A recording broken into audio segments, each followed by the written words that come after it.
자, 지난번에는 여러분이 과학을 못하는 이유를 한번 제가 해설을 해드렸는데 그 이유가 뭐라고 했습니까? 과학은 우리 것이 아니다 라고 말씀을 드렸죠. 사실 우리가 아는 과학이 이제 형성이 된 것이 16, 17세기 서유럽에서였습니다. 그러니까 이거는 시기적으로도 굉장히 한정돼 있고 지역도 우리 동네가 아니죠. 남의 동네에서 형성된 지식 체계입니다. 그러니까 당연히 우리에게 낯설 수밖에 없죠. 그래서 일단 우리가 과학을 어렵게 느끼는 겁니다. 그런데 오늘 말씀드릴 내용은 여러분이 과학을 잘 못하는, 과학을 어려워하는 보다 근본적인 이유를 말씀드릴 텐데요.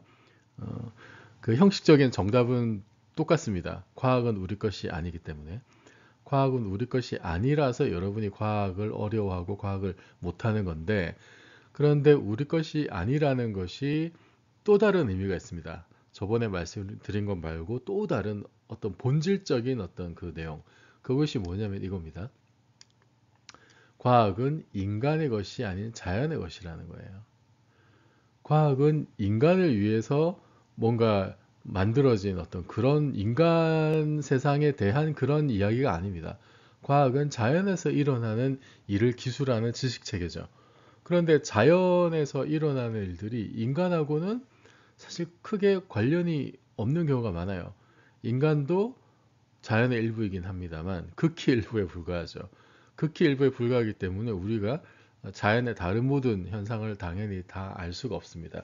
그리고 우리 주변에서 일어나는 자연 현상에는 우리가 익숙할 수도 있지만은 그 위에 우리가 경험하지 못하는 그런 다른 자연의 영역에 대해서는 우리가 굉장히 낯설고 또 모르는 게 당연합니다. 이 점을 당연하게 받아들이셔야 돼요.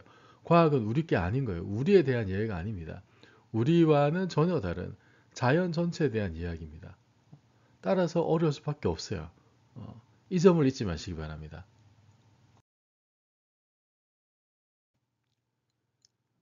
자, 이걸 또 다르게 말씀드릴 수가 있는데, 앞서 언급했듯이 근대과학이 태동한 거는 16, 17세기 서유럽입니다.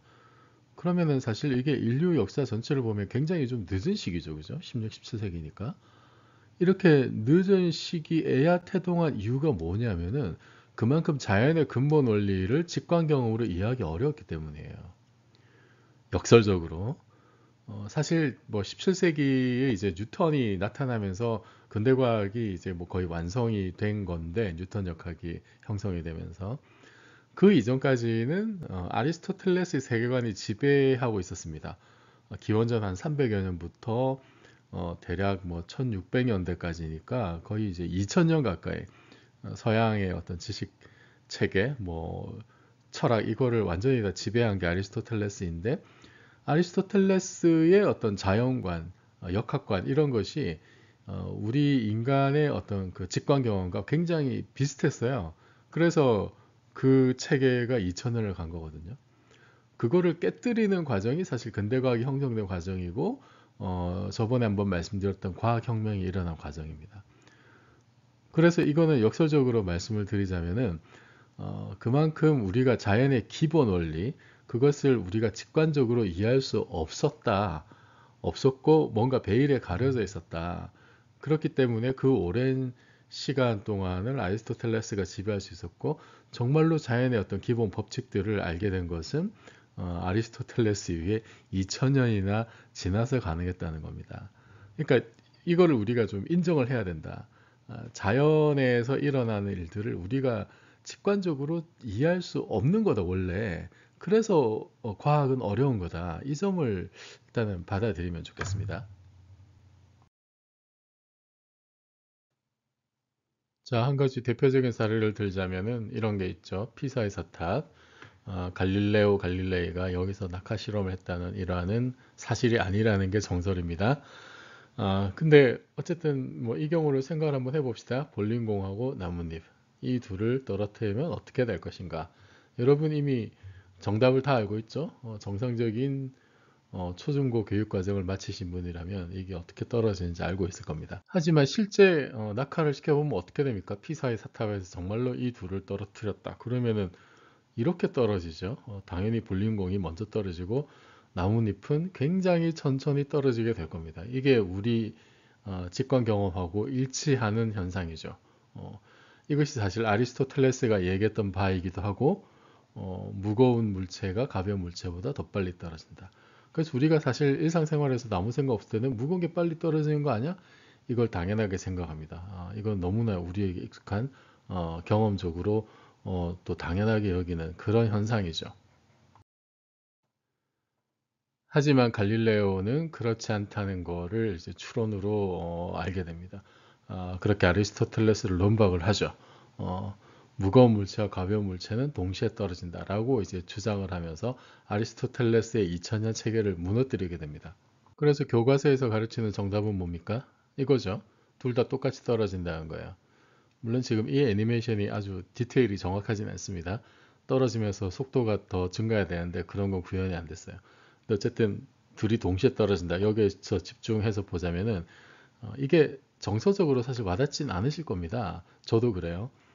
정답을 아는 것과 이거를 실제로 직관 경험으로 받아들이는 거는 좀 별개의 문제일 수 있습니다.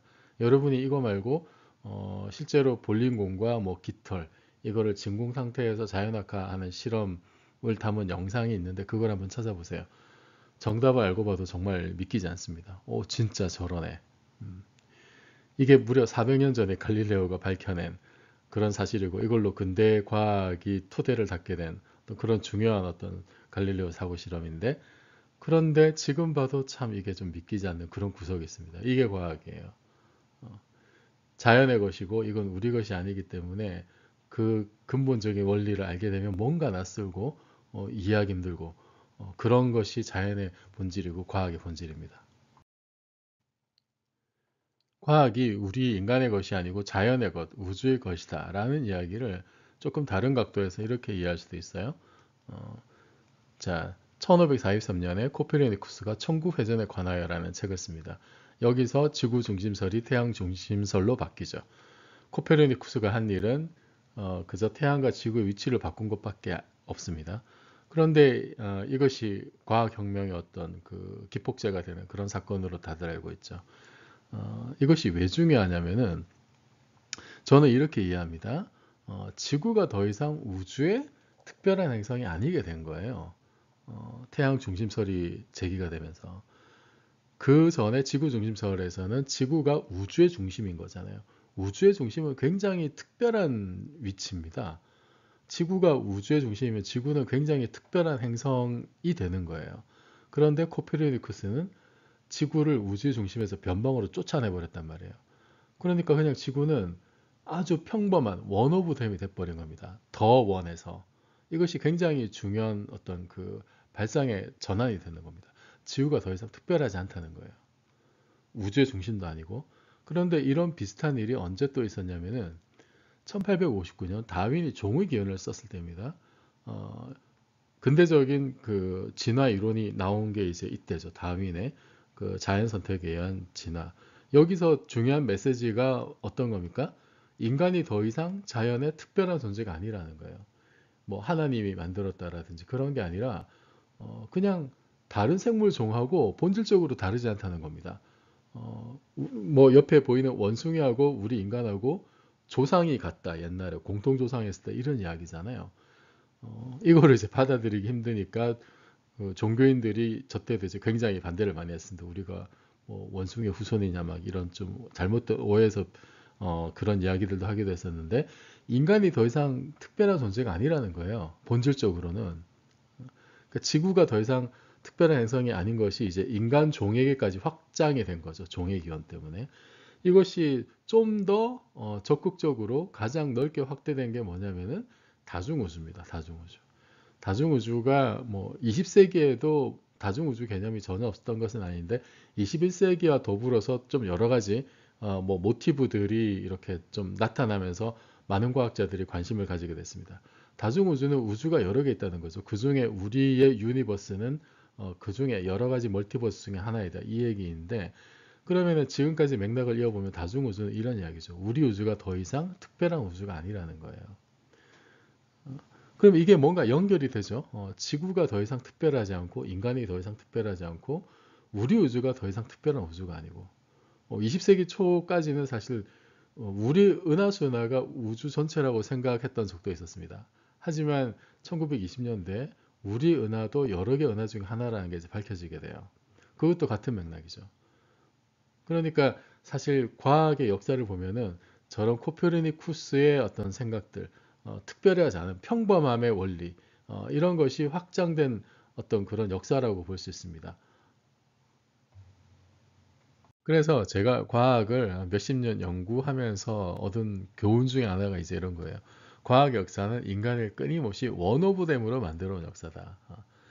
옛날에는 더 원이었죠. 인간이 더 원이었습니다만 코페르니쿠스 이후로 다윈을 거치면서 인간은 더 원이 아니라 그냥 이 우주의 원오브댐일 뿐입니다. 뭐 약간 좀 똑똑한 원숭이 정도에 지나지 않는다는 거죠.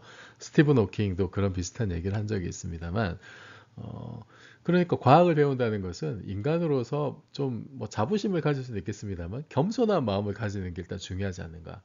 과학의 역사는 인간에게 겸손함을 가르쳐온 역사, 겸손하라고 지시해온 역사라고 저는 생각을 합니다. 그런 겸손한 마음을 가진다면은 이 자연을 우리가 이해한다는 것이 얼마나 어려운 일인가. 그럼에도 불구하고 우리가 이 정도라도 알고 있는 것이 또 얼마나 참 대단한 일인가.